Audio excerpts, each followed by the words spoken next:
Hey guys, it's Justin Goodbread, Certified Financial Planner with Heritage Investors, bringing you this Client Question of the Week. This question comes from Scott. Scott says, so Justin, I saw your video talking to dentists and I read your blog.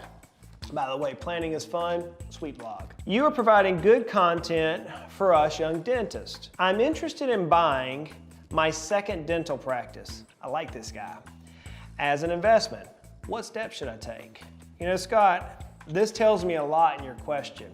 So I'm gonna make some assumptions, but you're hitting one of the areas which I love, business planning. Business is typically one of the largest investments an individual, especially an entrepreneur, has. And it's a shame that many planners or wealth managers don't know how to advise on business. So you're asking the question of what steps should you take to buy your second dental practice? You know, my assumption is this. I'm assuming that you're currently operating a thriving dental office. I'm assuming you do not need additional income, that your current practice is providing you the income you need so that you can care for your family.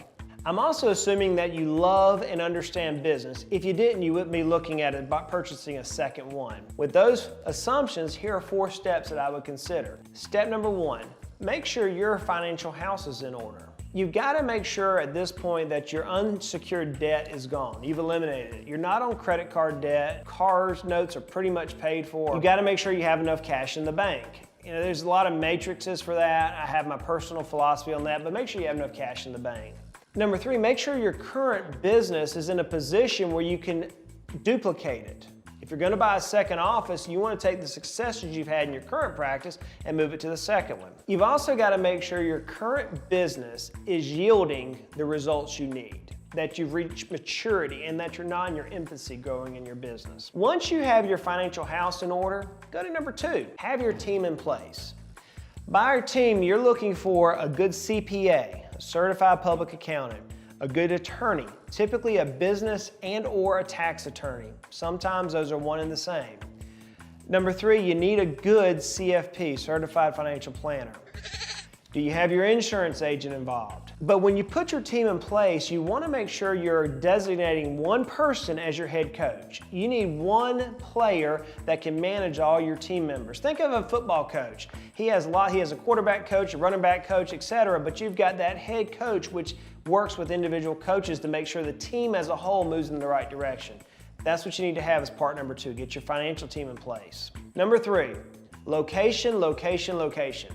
If you're buying a dental practice as an investment, you want to make sure that dental practice is fit for an investment and not as a traditional bread and butter dental practice.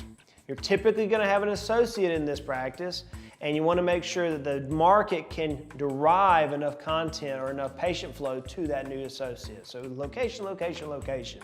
Number 4 comes the negotiation. When you're buying a dental practice, you can make or break the success of that practice on the purchase. You want to negotiate favorable terms as far as the purchase agreement. You want to have good lending in place, make sure the interest and the terms are flexible for you. You want to have a good associate agreement in place for that associate you're bringing on. The list goes on and on and on and on. Point number 4, make sure that you've negotiated and you put your financial house in order for that 4th point. Look, as a dentist, you have the opportunity I don't have and many other people. You have a captive niche that only you can invest in, and that is a dental practice. It's an unbelievable investment.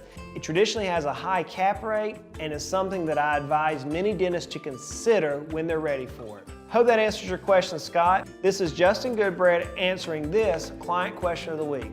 Make it a great day.